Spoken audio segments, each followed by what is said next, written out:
Impi phakathi kweRussia neUkraine seyibe inkinga ekhathaza wonke amazwe. Umnotho wamazwe emhlabeni jikelele ukhahlamezekile ngenxa yalempi. Abaholi bezwekazi Afrika sebefuna ukubona lenkinga ixazululwa ngokuthula. Ramaphosa uthi bazonikela eRussia maduze.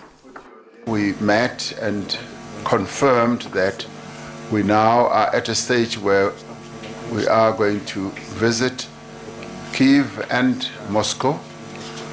And our mission is a peace mission, really, and we want to dub it as the road to peace.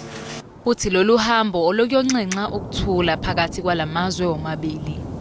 Having done so, we will be able to give our own perspective as Africans in terms of how we see this war having an impact on Africa. Kusenjalo de Sousa usevikele isinqumo senhlokodolobha yePortugal Lisbon sokuthatha uhlangothi lwe-Ukraine kulempi. Portugal tem a sua posição conhecida. Portugal has its own position, of which everybody knows, and it's an ally to the European Union as well as the NATO, and they condemn the invasion and support the people of Ukraine.